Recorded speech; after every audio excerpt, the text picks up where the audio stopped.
శ్రేష్టమైన భాగానికి వచ్చినాము. ఎందు నిమిత్తమైతే సంఘముగా ఈ గృహంలో మనం కూడి ఉన్నామో ఇక్కడ కూర్చున్న వారందరూ ఎరిగి ఉన్నారని నేనైతే నమ్ముచున్నా. ఎందుకంటే సహోదరులు వినోదరావు గారు తన భార్యను ప్రేమించేటువంటి మూడవ సంతానంగా నానిని దేవుడు అనుగ్రహించాడు. ఇప్పటివరకు తను ఇన్ని సంవత్సరాల ఆయుష్ కాలాన్ని తను పొందుకొని మరొక సంవత్సరంలోకి తను అడుగు పెడుతూ ఉన్నాడు. ఇందుకు బట్టి కుటుంబము ఈ యొక్క కోడికలు ఏర్పాటు చేసుకుని ఉంది. ఈ యొక్క కూడిక ఏర్పాటు ముఖ్య ఉద్దేశం ఏమైంది? మంచిగా చికెన్ వడ్డించి మంచిగా భోజనాలు పెట్టించడం కొరక. ఎందుకొరకండి ఈ యొక్క కూడిక ఉద్దేశము?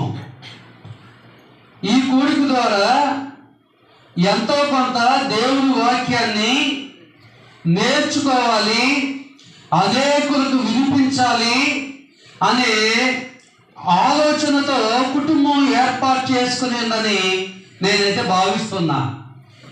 మరి వాక్యము రెండంచులు గల ఖడ్గం కాబట్టి కీళ్లను మూలుగులను విభజించుకుంటూ దూరుతూ వెళుతుంది కాబట్టి మన హృదయంలో ఉన్నటువంటి చెడు తలంపులను తొలుచుకుంటూ వెళుతుంది కాబట్టి వాక్యమును శ్రద్ధగా వినాలని మీ అందరికీ ప్రేమతో తెలియజేస్తున్నాను. దయచేసి ఎవరు కూడా నిర్లక్ష్యంగా ఉండటానికి ప్రయత్నం చేయొద్దు. ఈ భూమి మీద మనము ఎలాగ జీవిస్తున్నాము? ఎవరిగా జీవిస్తున్నాము? మానవునిగా జీవిస్తున్నాము. అవునా? మానవునిగా భూమి మీద జీవిస్తున్నాము. అయితే మానవునిగా భూమి మీద జీవించే మనము మన దేహంలో ఎన్ని భాగాలు ఉన్నాయి? మానవ దేహంలో ఎన్ని భాగాలు ఉన్నాయండి? చిన్నప్పుడు స్కూల్కి వెళ్ళినప్పుడు టీచర్లు పాఠాలు చెప్తా ఉంటారు. మానవ దేహంలో జ్ఞానేంద్రియాలు 5: కళ్ళు, చెవులు, ముక్కు, నాలుక. అవునా? ఇవన్నీ చెబుతా ఉంటారు. అయితే మానవ దేహం ఎన్ని భాగాలు? లోకంలో టీచర్లు పాఠాలు చెప్పినట్టుగా కళ్ళు, చెవులు, ముక్కు, నాలుక ఇవి మానవ దేహంలో భాగాల? పరిశుద్ధ గ్రంథం ప్రకారము మానవ దేహం ఎన్ని భాగాలుగా రూపించబడింది? ఎన్ని భాగాలుగా రూపించబడిందండి? 2 భాగాలుగా రూపించబడింది. ఒక భాగమేమో మన కళ్ళతో చూసేది ఈ శరీరం అయితే, రెండవ భాగమేమో మన కంటికి కనిపించని ఆత్మ దేవుడు మనలో ఇనుమడింపజేశాడు. అవునా? ఎందుకంటే ఈ లోకంలో ఒక గృహాన్ని కట్టడానికి కానీ, లేదంటే ఒక బ్రిడ్జ్ని కట్టడానికి కానీ, ఒక అపార్ట్మెంట్ కట్టడానికి కానీ మినిమం రిక్వైర్మెంట్స్ ఏమేమి ఉంటాయండి? మినిమం రిక్వైర్మెంట్స్ ఏమేమి ఉంది? ఇసుక, కంకరు, అదే రీతిగా సిమెంటు వగైరా వగైరా. అవునా కదా? అంటే ఈ భూమి మీద మనము ఏ కట్టడాన్ని చూసినా కూడా అది కేవలము ఒకే దానితో అది నిర్మించబడదు. ఒకే దానితో నిర్మించబడదు.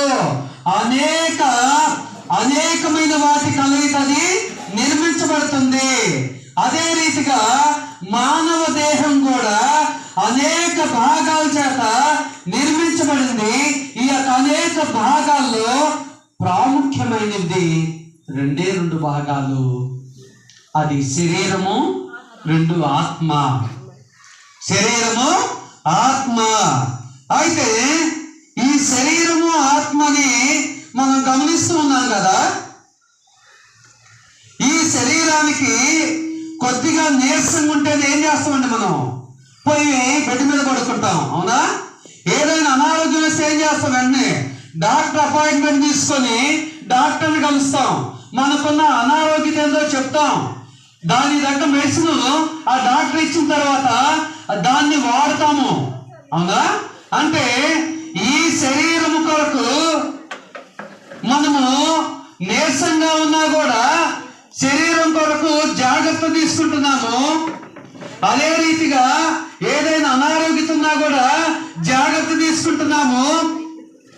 ఈ శరీరము కొరకు మనము ఎంత ప్రయారిటీ ఇస్తున్నామంటే, శరీరము కొరకు ఎంత ప్రయారిటీ ఇస్తున్నామంటే చాలా ప్రయారిటీ ఇస్తున్నాము. అవునా కదండి? ధనం ఉన్నోళ్ళేమో ప్రైవేట్ హాస్పిటల్, కార్పొరేట్ హాస్పిటల్కి వెళ్తారు. ధనం లేని వాళ్ళేమో గవర్నమెంట్ హాస్పిటల్కి వెళ్తారు. హాస్పిటల్కి అయితే వెళ్ళటము ఖచ్చితంగా వెళ్తారు. దేని కొరకు? ఈ శరీరము ఆరోగ్యంగా ఉండాలని, ఇంకొన్ని సంవత్సరాలు మనం బ్రతకాలని భూమి మీద. ఎందుకు? మనం సంపాదించిన మన బిడ్డలకు సరిపోలేమో, మనం సంపాదించిన మనం మంచిగా తిట్టడానికి సరిపోలేమో అనే భయము, అనే భయాందోళన మనలో ఉంటుంది. కానీ ప్రియ సహోదరి సహోదరుడా, ఈ భూమి మీద మనుషులు ఎలాగ ఆలోచన చేస్తూ ఉంటారు. కానీ క్రైస్తవుడుగా నీవు నేను ఎలాగ ఆలోచన చేయాలి? అసలుకి భూమి మీద నా దేహము ఎందుకొరకు దేవుడు తయారు చేశాడు? నా దేహములో దేని కొరకు నేను ప్రయారిటీ ఇవ్వాలి, దేని కొరకు ప్రయారిటీ ఇస్తున్నాను అనేది ఎప్పుడైనా ఆలోచన చేశారా? మధ్యలో మాట్లాడద్దు. దేవుడు దేనికి ప్రయారిటీ ఇవ్వమన్నాడు? క్రైస్తవులుగా, క్రీస్తును అనుసరించే వారిగా మనము దేనికి ప్రయారిటీ ఇస్తున్నాము అంటే, మనము ఈ శరీరము కొరకు మనం అనునిత్యము ప్రాధాన్యత ఇస్తూనే ఉన్నాము. అవునా కదండి? లేచినదులు మొదలుకొని పడుకునే వరకు శరీరము కొరకే స్నానం చేస్తున్నాము, శరీరము కొరకే బ్రష్ చేస్తున్నాము, శరీరం కొరకే టిఫిన్ చేస్తున్నాము, భోజనం చేస్తున్నాము.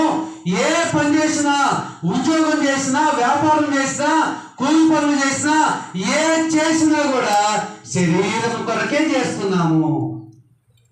ఎందుకంటే ఆ ఆత్మ కొరకు నువ్వు రోజుకు ఎన్ని గంటలు పనిచేస్తున్నావు? అదేందండి విచిత్రంగా మాట్లాడుతున్నారా మీరు? ఆత్మ కొరకు పనిచేయటం ఏంది? అది నాకు ఎప్పుడు కనిపించదే అంటే ఆత్మ కనిపించదు. అవునా?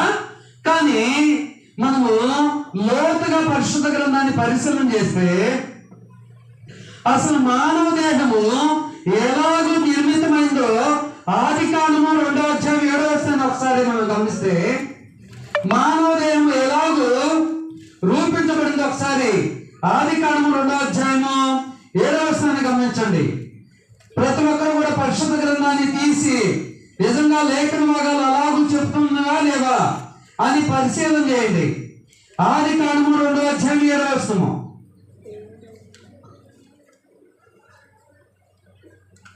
దేవుడైన యెహోవా నేల మట్టితో నరుని నిర్మించి, దేనితోనండి? నేల మట్టితో నరుని నిర్మించి వాని నాసికారంధ్రములలో జీవవాయువును వదగా నరుడు జీవాత్మ అయిను.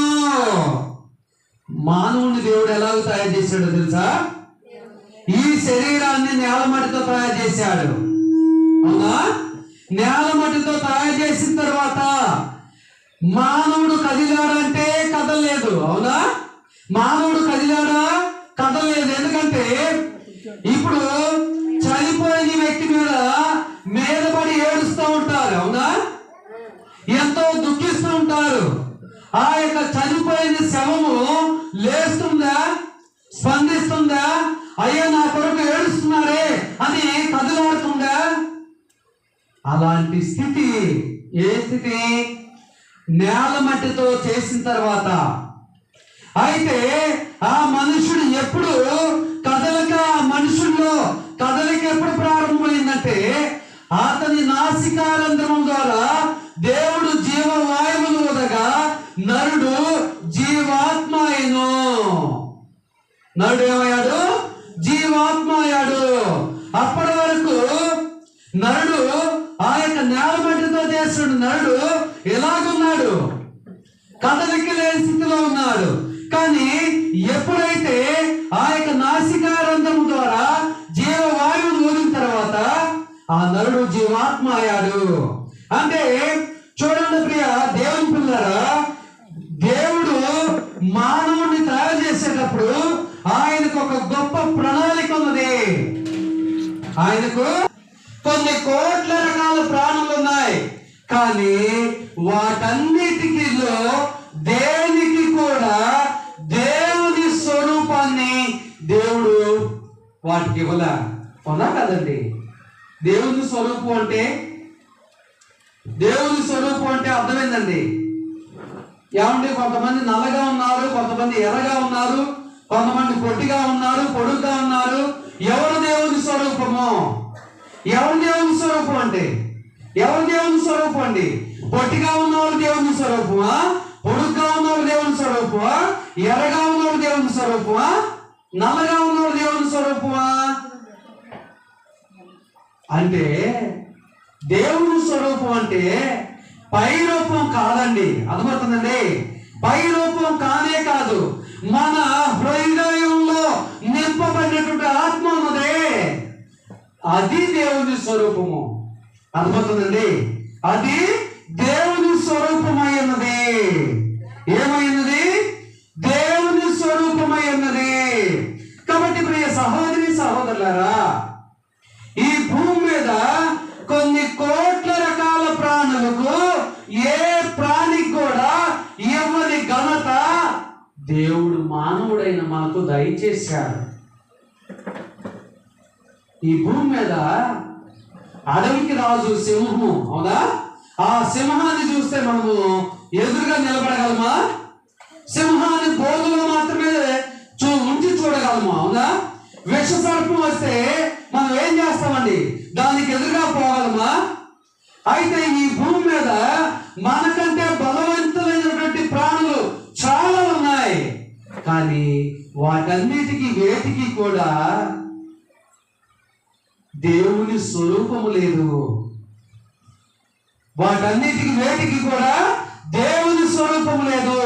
కేవలం దేవుడు వాటన్నిటిని ఏలే బాధ్యతను, అటువంటి ఆధిక్యతను మానవుడైన మనకి ఇచ్చాడు. అవునా కదా?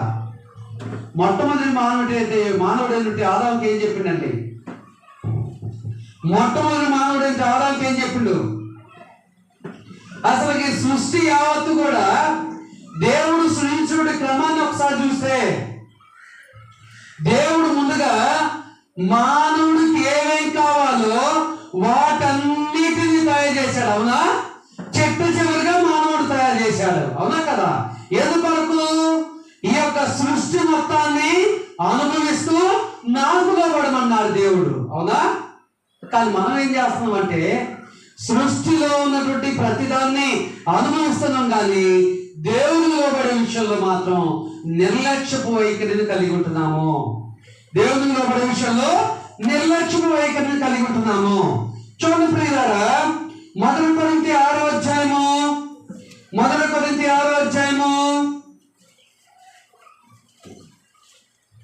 అపోస్తలుడైన పౌలు కొరింథీ రాసిన పత్రిక 6వ అధ్యాయము 19-20 వచనాలు మనం గమనిస్తున్నట్లయితే,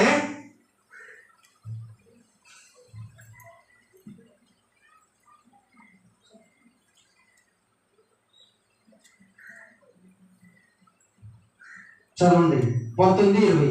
మీ దేహము దేవుని వలన మీకు అనుగ్రహింపబడి. ఎవరి వలన అంటండి? నాదో ప్రశ్న, క్రైస్తవులైన దేహాలే దేవుని చేత నిర్మింపబడ్డాయా? ఈ భూమి మీద సమస్త ప్రాణుల యొక్క దేహాలు దేవుని చేత నిర్మింపబడ్డాయా? సమస్త మానవులను దేవుడైనా నిర్మించింది దేవుడే. కాబట్టి మీ దేహము దేవుని వలన మీకు అనుగ్రహింపబడి. అదేంటండి, మా అమ్మ నాన్న వల్ల కదా నా దేహం రూపింపబడింది అని చాలా మంది అనుకుంటా ఉంటారండి. అవునా? కానీ మన తల్లి గర్భంలో పిండంగా ఎవరు రూపించింది? దేవుడు. ఆ పిండాన్ని 9 మాసాలు పోషించింది ఎవరు? కడుపులో దేవుడు.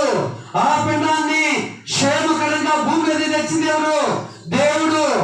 ఆ యొక్క పిండము ఎదుగుదలలో మనం ఇప్పటివరకు ఆయుష్కాలను పొడిగించింది ఎవరు? దేవుడు.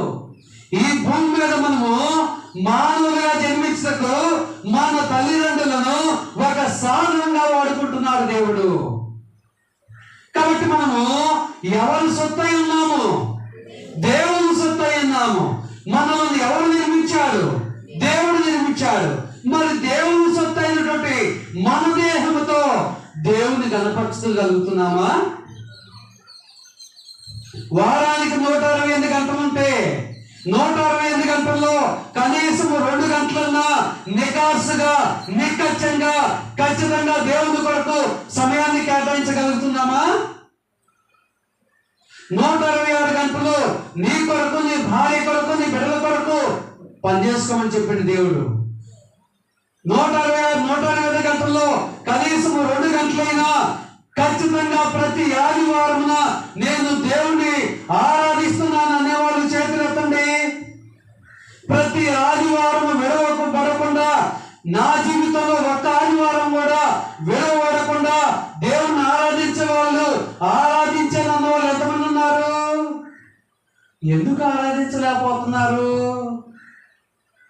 అంటే, మన దేహము మనము విలువైన సబ్బుతో స్నానం చేయటం వల్ల నేను ఎంత ఎర్రగా ఉన్నాను, నేను ఎంత మంచిగా ఉన్నాను అని ఫీల్ అవుతూ ఉన్నాను. కానీ ప్రియ సహోదరి సోదరుడా, నీ దేహమైన దేహంలో నింపబడినటువంటి ఆయుష్ అయినా ఆత్మ అయినా దేవుడు మనకు అనుగ్రహిస్తున్న భిక్ష. అవునా కదా? ఎందుకంటే ఏ సమయంలో మన యొక్క ఆయుష్ ముగించబడుతుందో మనకు తెలియదు. కాబట్టి సమయం ఉన్నప్పుడే, ఈ దేహంలో ప్రాణం ఉన్నప్పుడే దేవుని చిత్తాన్ని నీ దేహం ద్వారా జరిగించాలనేది దేవుడు తెలియజేస్తున్నాడు. అందుకొరకైనా దేవుడు మనల్ని ఏర్పాటు చేసుకుంది. అందుకొరకైనా మనము దేవుని కుమారులుగా, కుమార్తెలుగా భూమి మీద జీవిస్తుంది. మరి ఎంతమంది బాధ్యతను గుర్తెరుగుతున్నారు అనేది ఒకసారి ఆలోచన చేసుకోండి ప్రియ సహోదరి సహోదరుడా. చూడండి, మీలోనున్న పరిశుద్ధాత్మకు పాలయమైనదని మీరు ఎరగరా? మీరు మీ సొత్తు కాదు. ఎవరి సొత్తు? మనం దేవుని సొత్తుము. చూడండి, విలువ పెట్టి కొనబడిన వారు కనుక మీ దేహముతో దేవుని మహిమపరచుడే. ఏ విలువ పెట్టుకుందామండి? అమూల్యమైన రక్తము ద్వారా. దేని ద్వారా? అమూల్యమైన రక్తము ద్వారా. కాబట్టి ప్రియ సహోదరి సహోదరులారా, ఈనాడు మనము దేహము కొరకు పనిచేస్తున్నామా, ఆత్మ కొరకు పనిచేస్తున్నామా అనేది ఒకసారి ఆలోచన చేసుకోవాలి. పరిశుద్ధ గ్రంథంలోని మర్మాన్ని ఎరిగినటువంటి క్రైస్తవులు కూడా దేహము కొరకే ప్రయాసపడుతున్నారు. దేహ శరీర కోరికలు నెరవేర్చుకున్నట్లే ప్రాకులాడుతున్నారు, ప్రయాసపడుతున్నారు. దేవుని చిత్తాన్ని జరిగించే విషయంలో వెనుకబాటును కలిగి ఉంటున్నారు ప్రియ దేవుని పిల్లరా. కానీ అది సరైన విధానం కాదని దేవుడు తెలియజేస్తున్నాడు. ఎందుకంటే ప్రసంగి గ్రంథము 12వ అధ్యాయము 7వ వచనాన్ని గమనిస్తే, సామెతల తర్వాత ఉండదండి.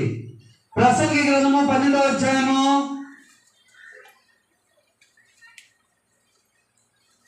'మన్నైనది వెనుకటి వలె మరలా' ఏంటిదంట?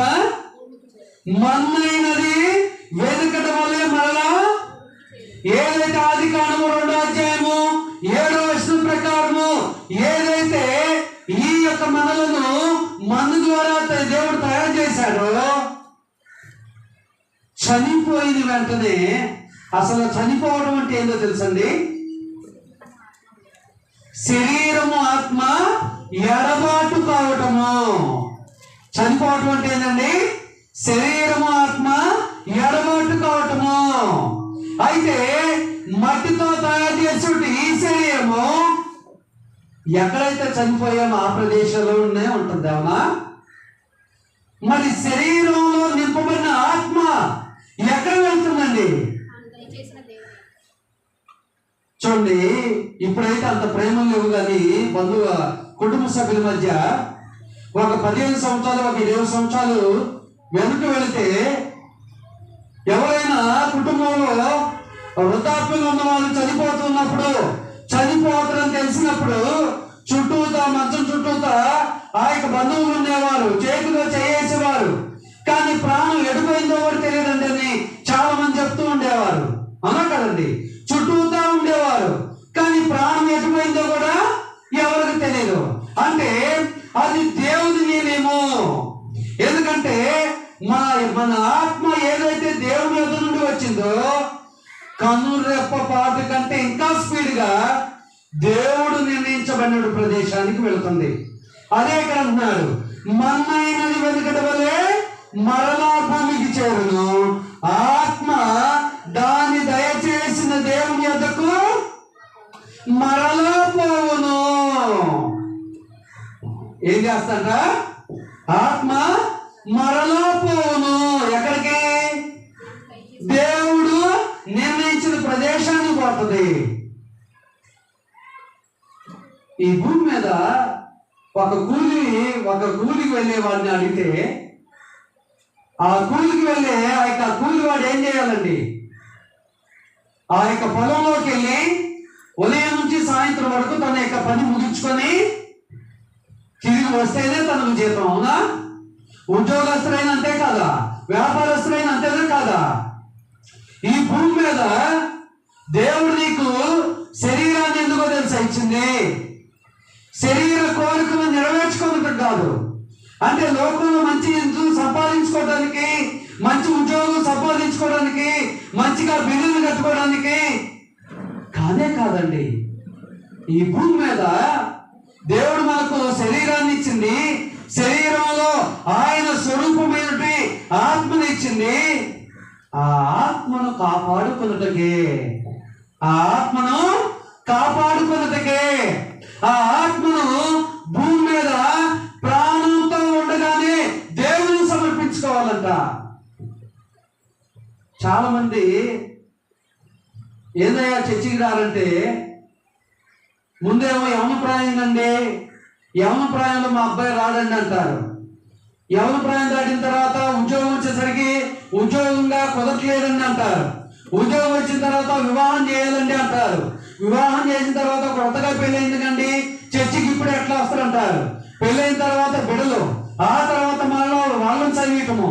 ఈ రీతిగా చిట్ట చివరికి ఏమంటారంటే ముసలి వాళ్ళు అయిన తర్వాత వస్తుందండి, మా శేష జీవితం మొత్తం కూడా దేవుని పనికే కేటాయిస్తాం లేని అంటారు. ఏమండి? శేష జీవితం దేవుని పని కొరకు కేటాయించడానికి ఆ దేవుడు నిన్ను నిర్మించింది. దేవుడు నీకు ఆయుష్కాలాన్ని ఇచ్చేది, దేవుడు నీ ప్రయాణాల్లో క్షేమాన్ని ఇచ్చేది, నువ్వు చేసే పనులో సఫలీకృతపరిచేది. ఏదో ఒక సమయంలో ఎవరో ఒకరి ద్వారా ఆయన తెలుసుకోవాలని ఎవరో ఒక దాసుని నీ వద్ద పంపినప్పుడు నీవు ఆయన మాటలను అంగీకరించడానికి ఎంత మట్టుకు ప్రయత్నం చేస్తున్నావు? అంగీకరించాలా? అవసరం లేదండి. ఎందుకంటే ఈ భూమి మీద క్రైస్తవులందరూ కూడా ఒకప్పుడు దేవుని ఎరగని స్థితిలో ఉండి ఆ తర్వాత ఎవరో ఒకరి ద్వారా దేవునిలోకి నడిపింపబడ్డారా లేదా? మరి చాలా మంది దేవుడు అంటే నిర్లక్ష్యంగా ఉంటున్నారు. ఎందుకంటే వాళ్ళ శరీర కోరికలను నెరవేర్చుకున్నట్టుకే ఈ భూమి మీద దేవుడు మమ్మల్ని పుట్టించాడేమో, ఇదేనేమో జీవితము అని అనుకుంటున్నారు. కానీ ఇది కాదని బైబిల్ మనకు స్పష్టంగా తెలియజేస్తుంది ప్రియమిత్రులారా. కాబట్టి మానవ దేహము 2 భాగాలుగా దేవుడు నిర్మించాడు. ఒకటి శరీరము, రెండవది ఆత్మ. ఒకటి శరీరము, రెండవది ఆత్మ. కాబట్టి ఇప్పుడు ఈ సహోదరి సహోదరులారా, ఆదికాండము 1వ అధ్యాయము 26వ వచనం చూస్తే దేవుడు మన స్వరూపమందు మన పోలిక చొప్పున, ఏంటండి? దేవుడు మన స్వరూపమందు మన పోలిక చొప్పున నరులను చేయుదుము. ఇంతకుముందు చెప్పుకున్నాం, దేవుని స్వరూపము మానవుడు, దేవుని స్వరూపం మానవులు, దేవుని స్వరూపంగా సృష్టించబడినటువంటి మానవులు ఈ భూమి మీద సకల ప్రాణుల కంటే గొప్పవారిగా దేవునితో సమానంగా నిర్మించబడినటువంటి మానవులు దేవుని చిత్తాన్ని జరిగించలేకపోతున్నారు. మనలాంటి జ్ఞానం లేనిది, మనలాంటి నోరు లేనిది సృష్టి యావత్తు కూడా వాటి క్రమం చొప్పున వాటి విధులను దేవుడు వాటికి విధించిన విధులను నిర్వర్తించట్లేదా? మనం చలికాలంలో ఉన్నాం కదా, ఇప్పుడు స్వెటర్లు ఎందుకు వేసుకుంటున్నామండి? ఎందుకు వేసుకుంటున్నాము? ఆ చలికి ఎవరైనా చెప్పారా ఇది చలికాలం, నువ్వు చలి బాగా ఉండాలని చెప్పారా? చలికాలం తర్వాత ఎండాకాలం వస్తుంది, అవునా? ఆ ఎండకు ఎవరైనా చెప్తున్నారా? ఎండాకాలం తర్వాత వర్షాకాలం వస్తుంది, ఆ మేఘాలకు ఎవరైనా చెప్తున్నారా? అంటే సూర్యుడు తన పని సమయానికి తన పని తాను జరిగిస్తున్నాడు, చంద్రుడు తన పని తాను జరిగిస్తున్నాడు. వీటన్నిటిని అనుభవించే మానవుడు మాత్రము దేవుని పని జరిగించలేకపోతున్నాడు. ఇక్కడ రెండు రకాల మనుషులు ఉన్నారు. ఒక రకమేమో అసలు దేవుడు అంటే ఎవరో తెలుసుకోకుండా, దేవుని ఎదుకు ఎందుకు రావాలో తెలుసుకోకుండా దేవుడు దూరంగా ఉండేవాళ్ళు ఒక సెక్షన్ అయితే, రెండవ సెక్షన్ ఏమో దేవుడు తెలుసుకుంటున్నారు, ఆసక్తిగా కొన్ని సంవత్సరాలు దేవుని మందిరానికి వస్తున్నారు, ఆ తర్వాత వాళ్ళలో విశ్వాసం సన్నిగిలిపోతుంది, లోకంలో కలిసిపోతూ ఉన్నారు. కానీ అలా ఉండకూడదు దేవుడు ప్రియ సహోదరి సోదరుడా. ఎందుకంటే చాలా మంది ఏమంటారంటే, అయ్యా నేను కొద్దిగా మొన్న మధ్య కొద్దిగా విశ్వాసం బలహీనపడ్డానని చెప్తా ఉంటారు.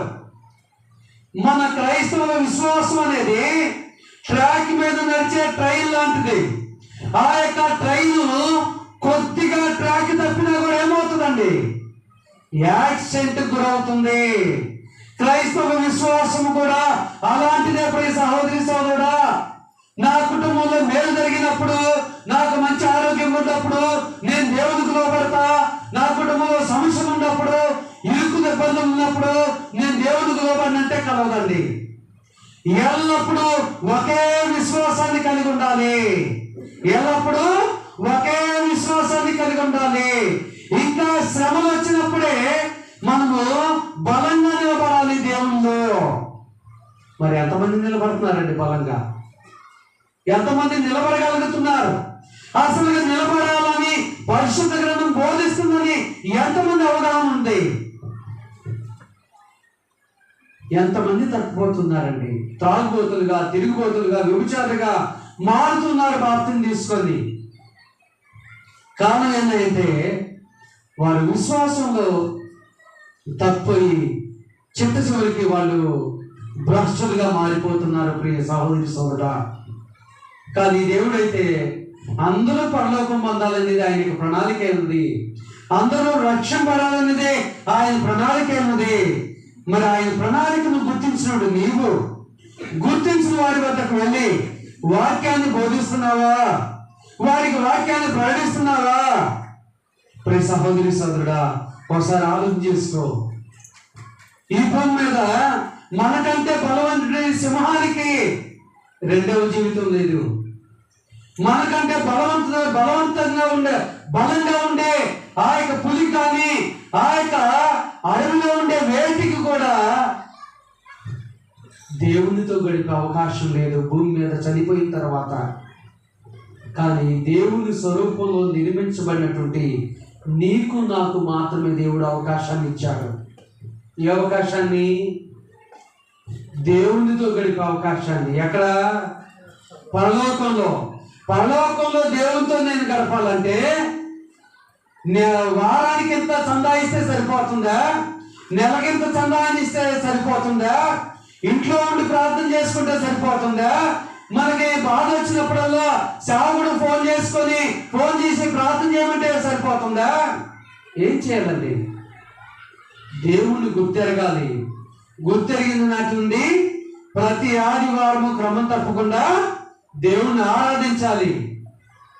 అది మరణం వరకు ప్రకటన గ్రంథము 2:10 గమనిస్తే, ప్రకటన గ్రంథము 2:10, ఇదిగో మీరు శోధింపడినట్లు అపవాది మీలో కొందరిని చెరలో వేయబోచున్నారు. మరణం వరకు, ఎప్పటి వరకు నమ్మకం ఉండమని చెప్తుందండి బైబిల్. మరణం వరకు నమ్మకంగా ఉండే వాళ్ళని వేల మీద లెక్క పెట్టుకోవచ్చు, అవునా? ఎందుకంటే చాలా మంది నమ్మకాన్ని కలిగి ఉండలేకపోతున్నారు. కానీ పరిశుద్ధ గ్రంథం అయితే మరణం వరకు నమ్మకంగా ఉండమని చెప్తుంది. కాబట్టి మరణం వరకు నమ్మకంగా ఉండాలి, మరణం వరకు దేవుని చిత్తాన్ని జరిగించాలి. అనుక్షణము కూడా ఏమని ప్రశ్నించుకోవాలంటే, ఏమని ఆలోచన చేసుకోవాలంటే, నేను ఎలాగూ తయారు చేయబడ్డాను, నా ద్వారా దేవునికి నేను దేవుని చిత్తాన్ని ఎంతగా జరిగించాలి, ఎంత జరిగిస్తున్నాను. ఎందుకంటే మన మేనేజర్, మనకు ఉద్యోగించుడు మేనేజర్ టార్గెట్లు ఇస్తా ఉంటాడు, అవునా? ఇప్పుడు చాలా మంది ప్రైవేట్ జాబులు చేస్తా ఉన్నారు కదా, ఆ ప్రైవేట్ జాబులు చేసే వాళ్ళకి టార్గెట్లు ఉంటాయి, అవునా? ఒకవేళ ఇక టార్గెట్ రీచ్ అవ్వకపోతే శాలరీ కట్ అవుతుంది, అవునా? మరి ఈ భూమి మీద అయితే ఈ విషయాలు అయితే బాగానే తెలుస్తుంది. కానీ మనం పరలోకం చేయడానికి ఎంత విశ్వాసంగా ఉండాలి, ఎన్ని విషయాల్లో విశ్వాసంగా ఉండాలి, ఎన్ని విషయాల్లో నమ్మకంగా ఉండాలి అనేది చాలా మంది క్రైస్తవులకు అర్థం కావట్లేదు. ప్రియదేవులారా, ఎందుకు అర్థం కావట్లేదంటే, ఈ దేహము దేవుడు నాకు అనుగ్రహించినటువంటి ఆ యొక్క బహుమత ఉన్నదని చాలా మంది నమ్మట్లేదు. నమ్మినా కూడా మరణం వరకు దాన్ని గుర్తుపెట్టుకోలేకపోతున్నారు ప్రియ సహోదరి సహోదరుడా. ఎందుకంటే దేవుడు ఈ శరీరానికి మరణాన్ని విధించాడు. ఎందుకంటే పుట్టినటువంటి ప్రతి ఒక్కరు కూడా ఖచ్చితంగా వారి వారి ఆయుష్కాలం ప్రకారం భూమి మీద బ్రతికి ఆ తర్వాత ఏదో ఒక దినాన ఖచ్చితంగా చనిపోవాల్సిందే, అవునా? కానీ చనిపోయిన తర్వాత రెండవ మరణం అనేది ఉంటుందండి ఆత్మకు. అర్థమవుతుందండి? ఆ ఆత్మకు మరణం నుండి తప్పించుకోవడానికి భూమి మీద మనం క్రైస్తవుడిగా బ్రతకాలి. అంతేగాని క్రైస్తవులకు రాకమునుపు నాకు మంచి లేదండి, కానీ క్రైస్తవంలోకి వచ్చిన తర్వాత మంచి బిల్డింగ్ కట్టుకున్నానండి, క్రైస్తవంలో రాకమునుపు ఉద్యోగం లేదండి, క్రైస్తవంలోకి వచ్చిన తర్వాత ఉద్యోగం వచ్చిందండి, ఈ భౌతిక అవసరాల కొరకు కాదండి. మనం క్రైస్తవుడిగా మనము జీవితాన్ని ప్రారంభించేది భౌతిక అవసరాల కొరకు కాదు. ఎందుకంటే భౌతిక అవసరాలు అయితే లోకంలో ఉద్యోగాలు చాలా ఉన్నాయి, వ్యాపారాలు చాలా ఉన్నాయి బాగుపడటానికి. కానీ ఈ భూమి మీద నువ్వు ఎంత సంపాదించినా కూడా ఒకానొక దినాన విడిచిపెట్టిపోవాల్సిందే, ఒకానొక దినాన విడిచిపెట్టిపోవాల్సిందే. డాక్యుమెంట్ల మీద పేర్లు మారుతూ ఉంటాయి. ఆ భూమి మీద ఈ లోకంలో భూమి స్థిరంగా ఉంటుంది. కానీ మనం సంపాదించుకుంది మనం తినడానికి అవసరం అక్కడికి రాదు, అవునా కదండి? కానీ మనం దేవుని కొరకు చేసినటువంటి ప్రతి పని కూడా పరలోకంలో మన కొరకు దాచబడుతుంది. ప్రియదేవులారా, పరలోకంలో మన కొరకు దాచబడుతుంది. కాబట్టి ఆ పరలోకంలో నీవు పొందాలంటే, ఆ పరలోకాన్ని నీవు పొందాలంటే, నీ ఆత్మకు కొన్ని కోట్ల సంవత్సరాలు నిత్య సంతోషం కావాలంటే, నిత్య ఆనందం కావాలంటే, ఈ భూమి మీద సజీవుడిగా ఉన్నప్పుడే నువ్వు దేవుని చిత్తాన్ని జరిగించాలి. ఈ భూమి మీద నీ శరీర అవయవాలన్నీ బాగున్నప్పుడే దేవుని సన్నిధికి రావాలి. బాగున్నప్పుడు ఏం చేయాలి? దేవుని సన్నిధికి రావాలి. చాలా మంది చెప్తా ఉంటారు, వాళ్ళ కుటుంబ సభ్యుల్లో మా ఆవిడ వెళ్తుంది కండి, మా మిస్సెస్ వెళ్తుంది కండి చర్చికి, ఇంకా నేనెందుకండి, మా పిల్లలు వెళ్తున్నారు కండి, ఇంకా నేనెందుకండి, అవునా? చాలా మంది చెప్తా ఉంటారు.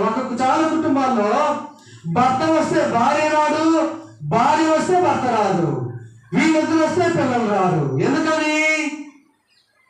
కుటుంబంలో నలుగురు ఉంటే నలుగురు కలిసి ఒకే ప్లేట్లో భోజనం చేస్తున్నామా?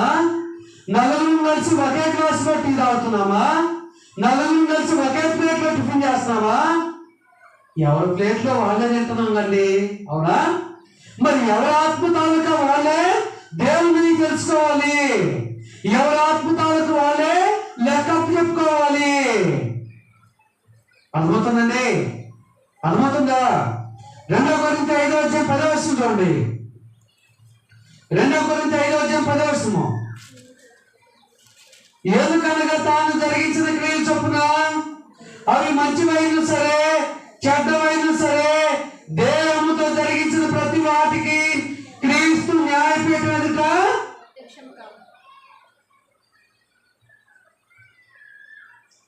మరోసారి చదువుతా. అపోస్తలుడైన పౌలు కొరింథీ రాసిన పత్రిక 5:10 ఎందుకనగా తాను జరిగించిన క్రియలు చొప్పున అవి మంచివైన సరే. మంచివైన అంటే చాలా మంది ఏమనుకుంటున్నారంటే, మన సహోదరుడు జగిపేట పక్కన ఒక పల్లెటూరుకి వెళ్తే తన కుటుంబంలో తన భార్య తన బిడ్డలు దేవుని సన్నిధికి వస్తాడు. ఆ సహోదరుడు రాదు. ఏంది బ్రదరు, మీరు కూడా రావచ్చు దేవుని సన్నిధి కంటే, అయ్యగారు ఈ లోకంలో అయితే ఇదిగో నేను పని చేసుకుంటాను, కానీ త్రాగను తిరగను, నువ్వు ఒకరికి మోసం చేయను, ఒకరికి అన్యాయం చేయను, నేను భూమి మీద నీతిగానే బతుకుతున్నా అయ్యగారు, దేవుడు నాకు పరలోకాన్ని ఇస్తారా అంటున్నాడు. 2 రకాల నీతులు ఉన్నాయండి. భూమి మీద నీతి, దేవుని నీతి. భూమి మీద నీతి ఏంటో తెలుసా?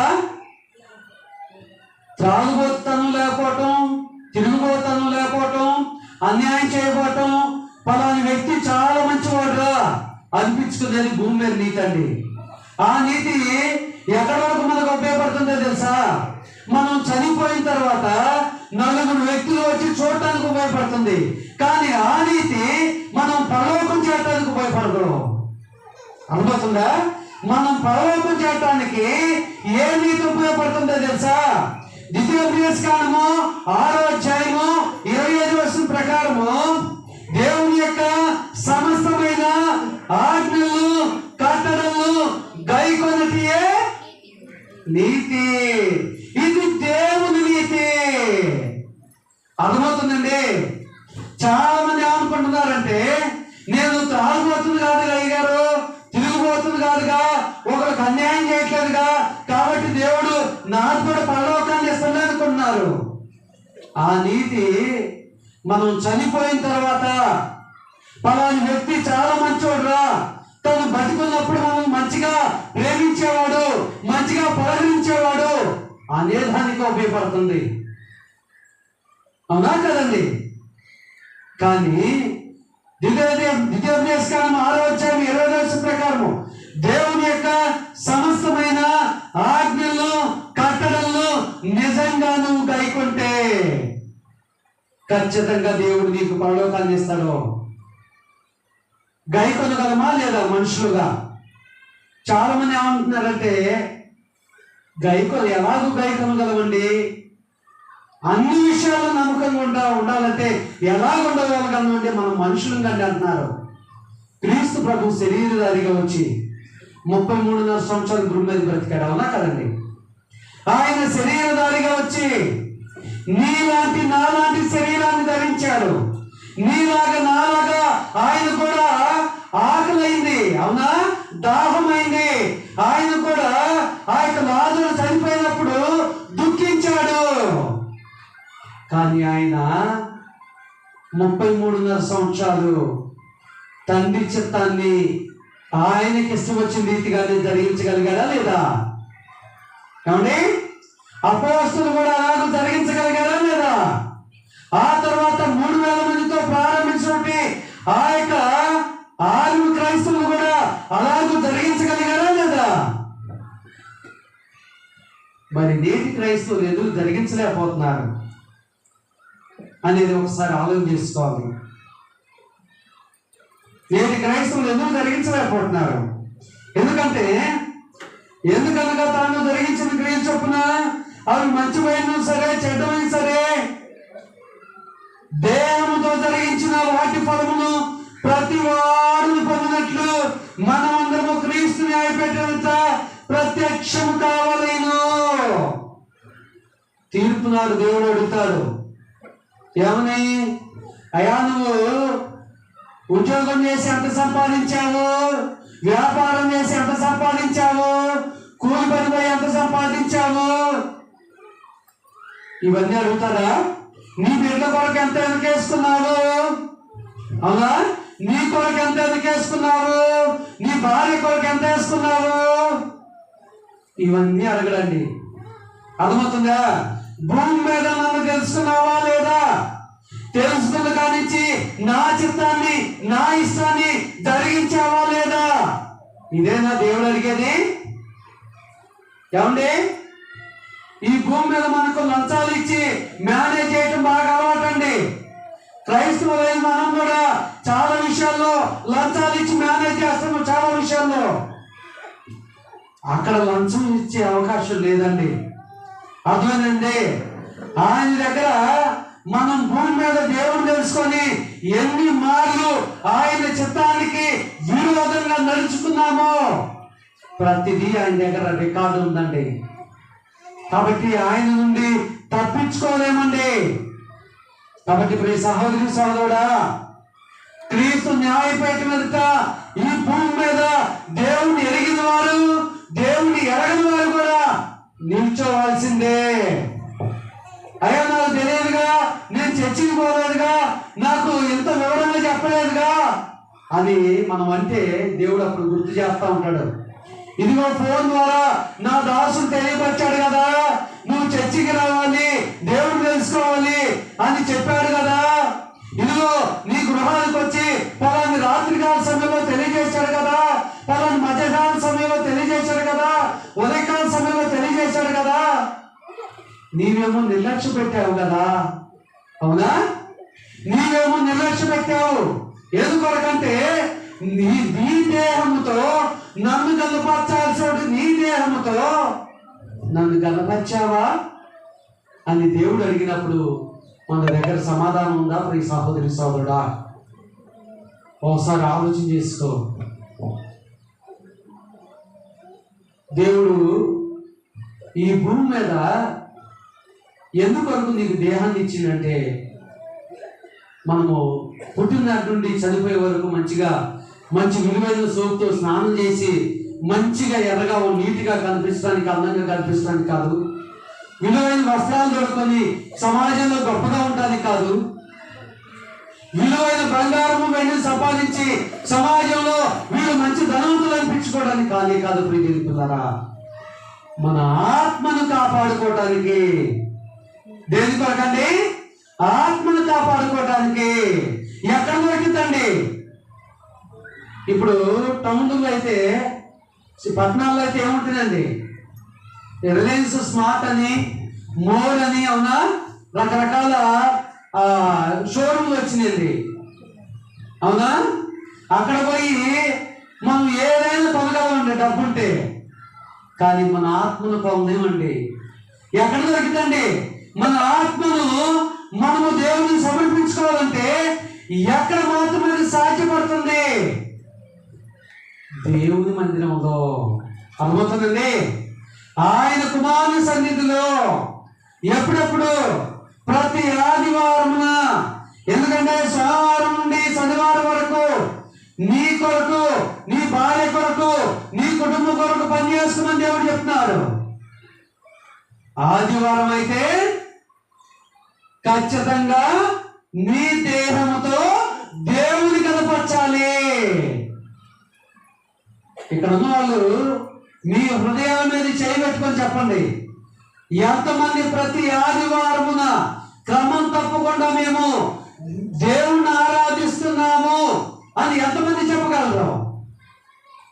ఎందుకు చెప్పలేకపోతున్నారంటే దాని యొక్క ప్రాముఖ్యత ఎరగకుండా ఉంటున్నాం. అంతటి దౌర్భాగ్యమైన స్థితిలో ఉంటున్నాం. కానీ మనం పరలోకం అయితే కావాలి. ప్రతి ఆదివారం అయితే దేవుణ్ణి ఆరాధించాం, కానీ పరలోకం అయితే కావాలని కోరుకుంటాం. ప్రతి విషయంలో దేవుని చిత్తాన్ని అయితే జరిగించాం, కానీ పరలోకం అయితే కావాలని కోరుకుంటాం. కాబట్టి ఇప్పుడు సహోదరి సోదరుడా, దేవుడు లెక్కలుంటాడు. ఆ లెక్కకు నీ దగ్గర సమాధానం ఉందా? ఆ లెక్కలకు దేవుడు అడిగే లెక్కకు సరిపోయే సమాధానం ఉందా? ఒకవేళ లేకపోతే ఇదే నీకు మంచి అవకాశం ప్రియ సహోదరి సోదరుడా.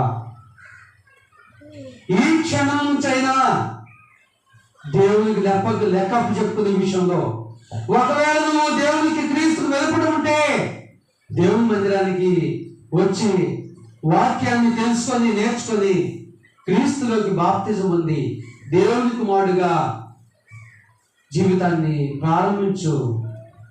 ఎందుకంటే ఈ భూమి మీద మనకు మరణం అనేది ఎప్పుడు వస్తుందో తెలియదు. భూమి మీద మరణం అనేది ఎప్పుడు వస్తుందో తెలియదు. ఆ మరణము రాకమునుపే మనలో ఉన్నటువంటి ఆత్మ అనే దీపము ఆరిపోకమునుపే మనం ఏం చేయాలి? ఆయనను తెలుసుకోవాలి, ఆయన చిత్తాన్ని జరిగించాలి. కాబట్టి ఇప్పుడు సహోదరి సోదరుడా, ఇంట్లో ఉండి ప్రార్థన చేసుకొని ఏదో 2 మాటలు ప్రార్థన చేసుకునే స్థితిలో ఉన్నావా? నీ గృహంలో కూడికి పెట్టుకున్నప్పుడు కూర్చునే స్థితిలో ఉన్నావా? లేదంటే తెలిసిన సేవకులతో ఏదైనా అవసరం వచ్చినప్పుడు ప్రార్థన చేసుకునే స్థితిలో ఉన్నావా? లేదంటే సంవత్సరానికి ఒకసారి మందిరానికి వెళ్ళే స్థితిలో ఉన్నావా? ఇదంతా వ్యర్థమైన జీవితము. నువ్వు భూమి మీద ఎంత సంపాదించినా కూడా నీ వెనక ఉన్న వారికి విడిచిపెట్టుకోవాల్సిందే. కానీ భూమి మీద సంపాదించుకున్నది ఒకటి మాత్రము నువ్వు, దేవుడు దాన్ని దాచిపెడుతూ ఉన్నాడు, అది ఆత్మ. ఈ భూమి మీద ఎక్కడ కూడా ఏ షాపింగ్ మాల్లో కూడా దొరకదండి. ఆత్మను మనం కాపాడుకోవాలంటే దేవుని వల్ల మాత్రమే సాధ్యమవుతుంది. అది దేవుని ద్వారా మాత్రమే సాధ్యమవుతుంది. కాబట్టి ప్రియ సహోదరి సోదరుడా, రోమాపత్రిక 3:23 ప్రకారము ఏ భేదము లేదు, అందరూ పాపం చేసి దేవుడు అనుగ్రహించే మహిమను పొందలేకపోవచ్చునని బైబిల్ మనకు బోధిస్తుంది. కాబట్టి నేను తాగుబోతుని కాదుగా, వ్యభిచారిని కాదుగా, అన్యాయస్తుని కాదుగా, నేను బాప్తిని తీసుకోవాల్సిన అవసరం ఉంది, దేవుడు నాకు కూడా పరలోకాన్ని ఇస్తాడంటే సరిపోదండి. ఖచ్చితంగా ప్రతి ఒక్కళ్ళు పాపం చేశారు ఏదో ఒక విషయంలో, దేవుడిని ఎరకమునుపు. కాబట్టి పాపం స్థితి నుండి పరిశుద్ధమైన స్థితిగా దేవుడు నిన్ను మార్చాలని ఆయన అపేక్షిస్తూ ఉన్నాడు. తన దాసుల ద్వారా, ఫోన్ ద్వారా, ప్రత్యక్షంగా అనేక సందర్భాల ద్వారా నిన్ను మోటివేట్ చేస్తున్నాడు, నిన్ను పురుకొల్పుతున్నాడు. కాబట్టి ఇక్కడ కూర్చున్న వాళ్ళు ఎందరైతే దేవుని నెరకుండా ఉంటున్నారో, దేవుని నెరకుండా సాతాను సంబంధులుగా ఉంటున్నారో, వారందరూ కూడా గ్రహించాలి ప్రియ సహోదరి సోదరుడా. ఎందుకంటే ఆత్మ అనేది చాలా ముఖ్యమైనది. 1 కొరింథీ 10:35-35 మనం గమనిస్తే, 1 కొరింథీ 10 అపోస్తలుడైన పౌలు కొరింథీ పట్టణం స్థానిక సంఘానికి రాసిన పత్రిక 10:35 అయితే మృతులు ఎలాగు లేతురు, వారెట్టి శరీరంతో వస్త్రని యువకుడు అడుగును.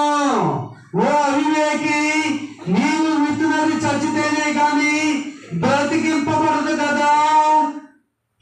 నీవు విత్తు దానిని చూడగా అది గోధుమ గింజ అయినను సరే, మరి ఏ గింజ అయినను సరే, వట్టి గింజనే విత్తుచున్నావు కానీ పుట్టబోవు శరీరమును విత్తుటలేదు.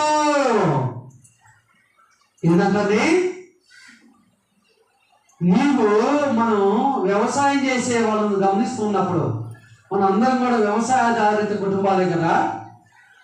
వ్యవసాయం చేసే వాళ్ళు ఆ పత్తి విత్తనాలే కానీ, మిరప విత్తనాలే కానీ ఏ వేసినా కూడా విత్తనాలు భూమిలో నాటుతారా, చెట్లను భూమిలో నాటుతారా?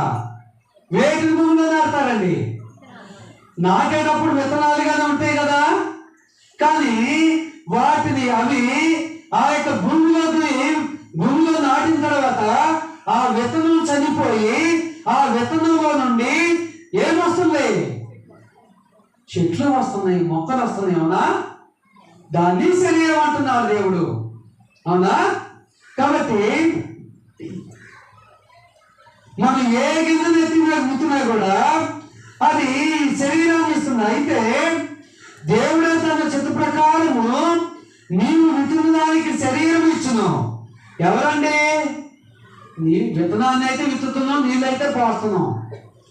భూమిలో పోయి దాన్ని చంపగలుగుతున్నామా విత్తనాన్ని?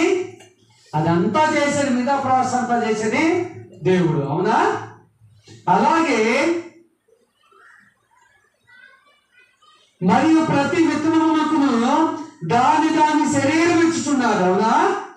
అలాగే చూడండి 42వ వచనం నుంచి, నూతన పునరుద్ధానమును అలాగే శరీరము క్షయమైనదిగా విత్తబడి అక్షయమైనదిగా లేపబడును. ఈ భూమి మీద దేవుని తెలుసుకొని మనం చనిపోతే ప్రకటన గ్రంథము 2వ అధ్యాయం 10వ వచనం ప్రకారము మనం వరకు ఎన్ని కష్టాలు వచ్చినా, బాధలు వచ్చినా, ఇరుకులు వచ్చినా, ఇబ్బందులు వచ్చినా దేవునిలో కొనసాగి మరొక సెకండ్ చచ్చిపోతామనగా కూడా ఈ సెకండ్ వరకు దేవునికి నమ్మకంగా జీవిస్తే దేవుడు ఏమిస్తానంటున్నాడు తెలుసా? చూడండి, మృతుల పునరుద్ధానమును అలాగే శరీరము క్షయమైనదిగా విత్తబడి మన చనిపోయినట్టు ప్రతి ఒక్కరు కూడా ఏం చేస్తామండి? ఒకప్పుడైతే 2-3 రోజులు ఉంచేవాళ్ళండి వాళ్ళ మీద ప్రేమతో. ఇప్పుడు ప్రేమలు కరువైపోయాయి. ఇప్పుడు ఏం చేస్తున్నారు? చనిపోయిన గంటకే ప్రారంభిస్తున్నారు, అవునా కదా? అడావుడి. అయితే ఆ పాతి పెట్టబడిన శరీరము మళ్ళా ఎప్పుడు లేపబడుతుంది? క్రీస్తు 2వ రాకడ సమయంలో. అయితే పాతి పెట్టబడిన శరీరము అలాగే లేపబడుతుందా? మరొకనాడు లేపబడుతుందా? మహిమా శరీరంగా లేపబడుతుంది. మహిమా శరీరంగా లేపబడుతుంది. చాలా మంది సమాధుల బండ మీద రాస్తా ఉంటారు, క్రీస్తు నందు మృతులైన వారు. అర్థమవుతుందండి?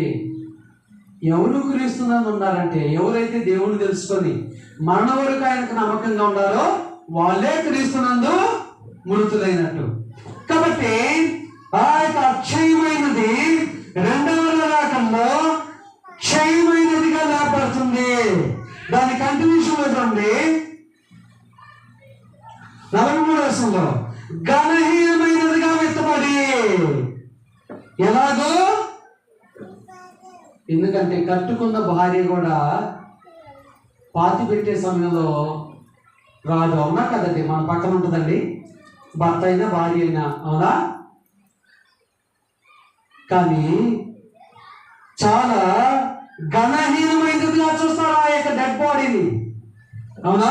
అలాంటి ఘనహీనంగా చూడబడే ఆ యొక్క బాడీని ఘనహీనమైనదిగా విత్తబడి మహిమ గలదిగా లేపబడును. బలహీనమైనదిగా విత్తబడి బలమైనదిగా లేపబడును.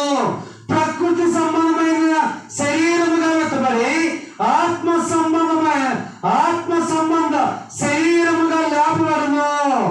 ప్రకృతి సంబంధమైన శరీరం ఉన్నది కనుక ఆత్మ సంబంధమైన శరీరము కూడా ఉన్నది. చాలా మంది ఏమంటారంటే చనిపోయిన తర్వాత ఎవరు ఎరగారండి? దేవుడు ఎరగండి. ఎవరైనా చూసినా, నువ్వు చూసినా, నేను చూసానా, మీ తాత చూసిండా, మా తాత చూసిండా అని చెప్తా ఉంటారండి. అత్యలుగు మాట్లాడుతూ ఉంటారు. మళ్ళాంటి అత్యలు గల వాళ్ళు ఉండాలని దేవుడు ధనవంతుడు లాజరు గురించి మంచి ఉదాహరణ రాయించాడండి, అవునా కదా? ఆ ధనవంతుడు లాజరు ఆ జరిగిన సంఘటన ఎక్కడ జరిగిందండి? భూమి దాటిపోయిన తర్వాత జరిగిన సంఘటన, అవునా? కాబట్టి భూమి దాటిపోయిన తర్వాత ఖచ్చితంగా మనకు పరలోకం అన్నది, ఈ ప్రకృతికి సంబంధమైన శరీరమును మనం ఎలాగైతే ధరించుకున్నామో దేవుణ్ణి తెలుసుకొని మరణం వరకు ఆయనకు నమ్మకంగా బ్రతికినప్పుడు 2వ రాకడ సమయంలో ఖచ్చితంగా మనము మహిమ గల శరీరాన్ని కూడా ధరించుకుంటాము. ఎందుకంటే దేవుడు నమ్మదగిన వాడు. దేవుడు ఎవరండి? వాగ్దానం చేసిన వాడు, నమ్మదగిన వాడు. ఎందుకంటే 1 తిమోతి 2:14 ప్రకారము ఆయన మనుషులందరూ రక్షణ పొంది, అవునా? చూడండి 1 తిమోతి 2:4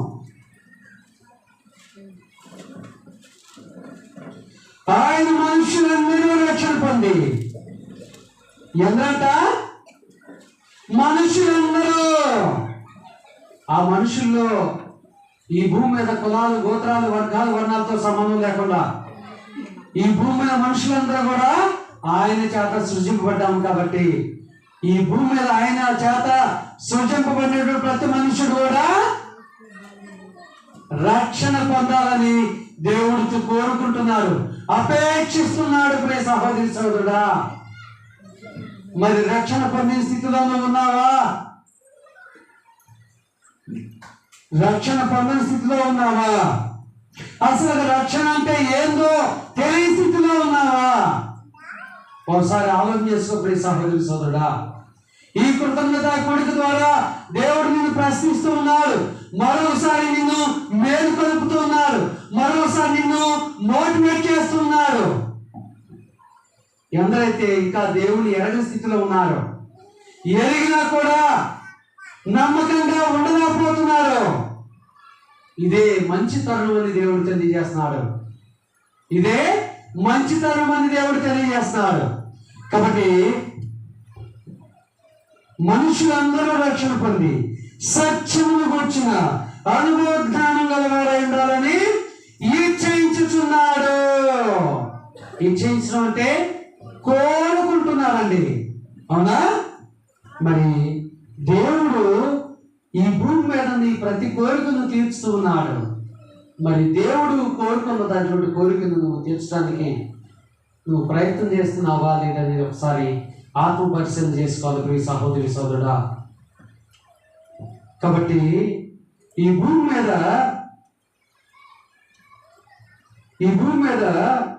నేను ఎందుకొరకు వచ్చాను భూమి మీదకు? అవునా? నా దేహం ఎన్ని భాగాలుగా దేవుడు తయారు చేశాడు. మానవ దేహం ఎన్ని భాగాలండి? 2 భాగాలని చెప్తున్నాం, అవునా? 2 భాగాలు. ఏది మొదటిది? శరీరము. శరీరము ఎంతకాలం అంతా ఉంటుంది? శరీర కోరికలు నెరవేర్చుకోవడానికి ఆత్మను దేవుడు పెట్టాడా? ఆత్మను పరలోకంలో చేర్చడానికి శరీరాన్ని దేవుడు ఇచ్చాడా? చాలా మంది ఏమనుకుంటారంటే దేవుడు శరీరాన్ని ఎందుకంటే ఇచ్చింది? శరీర కోరికలను నెరవేర్చుకున్నదిగా అనుకుంటున్నారు.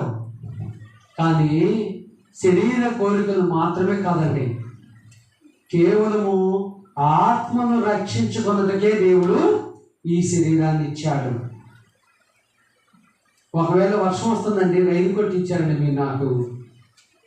రైన్ కోట్ నేను ధరించకుండా చేతులు పట్టుకుంటే మీరు ఇచ్చిన దానికి ప్రయోజనం ఉంటుందండి? మీరు ఇచ్చిన దానికి ప్రయోజనం ఉంటుందా? అలాగే దేవుడు మనకు శరీరాన్ని ఇచ్చి దాన్ని తల్లి గర్భంలో పిండంగా రూపబడిన నాటి ముందు మొదలుకొని మళ్ళా సమాధి చేసేంత మటుకు మనకు కాపుదలను ఇచ్చి, మనకు ఆయుష్కాలాన్ని ఇచ్చి, ఆరోగ్యాన్ని ఇచ్చితే వారంలో ఒక 2 గంటలు ఆయన కనపరచమని చెప్తుంటే మనమేం చేస్తామండి? ఏ పాటికి కూడా శరీర కోరికలను నెరవేర్చుకోవడానికే ప్రయత్నం చేస్తాము. శరీర కోరికలను నెరవేర్చుకోవడానికే ప్రయత్నం చేస్తాము. కాబట్టి దేవుని పిల్లారా, మానవ దేహంలో 2 భాగాలు ఉన్నాయి, ఆత్మ, శరీరము. ఆత్మ కొరకే శరీరము, కానీ శరీరము కొరకు ఆత్మ కాదు.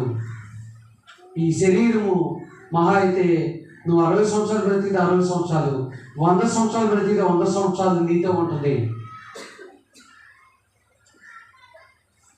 కానీ ఆత్మ కొన్ని కోట్ల సంవత్సరాలు నిత్య సంతోషం పొందుకుంటుంది ఈ భూమి మీద నువ్వు నడుచుకున్న విధానాన్ని బట్టి. కాబట్టి ప్రియ సహోదరి సోదరులారా, ఆత్మను దేవునికి అప్పగించుకోవడానికి నువ్వు ఎంతవరకు ప్రయత్నం చేస్తున్నావు? నీ శరీరంలో ఏ భాగానికి నువ్వు ఎక్కువగా ప్రయారిటిస్తున్నావు, ఏ భాగానికి ఇవ్వాలి అనేది దేవుడు ఈ యొక్క కృతజ్ఞతాకుడికి ద్వారా మనకు తెలియజేయాలని ఆయన నిశ్చయించుకున్నాడు. కాబట్టి ఆయన యొక్క చిత్తమును మనం జరిగించే వారిగా ఉండాలని దేవుడు కోరుకుంటూ ఉన్నాడు, ఆయన అపేక్షిస్తూ ఉన్నాడు. కాబట్టి మరి సహోదరి సోదరులారా, ఇక్కడ కూర్చున్న వాళ్ళు, ఎప్పటివరకు వాక్యాన్ని విన్నవాళ్ళు ఎవరైనా దేవుని ఎరగకుండా, దేవుడు అంటే ఎవరో తెలుసుకోకుండా, దేవుని సన్నిధికి వెలుపడి ఉంటూ దేవునికి దూరస్తులు ఉంటే నేరే అనుకోని సమయము అని దేవుడు తెలియజేస్తున్నాడు. ఎందుకంటే ఆయన సృజించుడు ప్రతి మనుష్యుడు కూడా ఆయనను తెలుసుకోవాలని, ఆయనను తెలుసుకోవటం మాత్రమే కాదు అనుసరించాలని కూడా దేవుడు కోరుతున్నాడు. అప్పుడే మనకు పరలోకము. కాబట్టి ప్రియ సహోదరి సోదరులారా, మీ అందరూ కూడా ఇటు విషయాన్ని గమనించి శరీర కోరికలు నెరవేర్చుకున్నట్టుకు మాత్రమే కాదు, ఆత్మ కోరికలను నెరవేర్చుకోవడానికి దేవుడు శరీరమును మనలో ఇనుమడింపు చేశాడని మీ అందరూ కూడా గమనించాలని మీ అందరికీ ప్రేమతో తెలియజేసుకుంటూ, ఎప్పటివరకు ఓపికతో శ్రద్ధతో కూర్చొని ఉన్నట్టు మీ అందరికీ ప్రభు పేట వందనాలు తెలియజేస్తున్నాను. అదే రీతిగా ఈ యొక్క కోరికను ఎంతో ధనము ఖర్చు చేసి వ్యయ ప్రయాసలు పడి ఈ కోరికను ఏర్పాటు చేసుకుంటే సహోదరులు వినోదరావు గారి కుటుంబానికి, వారి కుటుంబంలో ప్రతి ఒక్కరికి ప్రభు పేట వందనాలు తెలియజేస్తున్నాను. ఈ కోరిక ఏర్పాటు ఉద్దేశము వారికి ఇటువంటి మూడో బహుమానంగా కుమారుడు దేవుడు వారికి అనుగ్రహించున్నాడు. ఆ కుమారుడుకు దేవుడు మనకు ఆయుష్కాలము పొడిగించి ఉన్నారు. కాబట్టి కుమారుడు యొక్క పుట్టినరోజు సందర్భంగా ఈ యొక్క కోరికను ఏర్పాటు చేసుకుని ఉన్నారు. ఆ యొక్క కుమారుడు యవన ప్రాయం కొరకు ప్రార్థించండి. ఈ కుటుంబం అంతా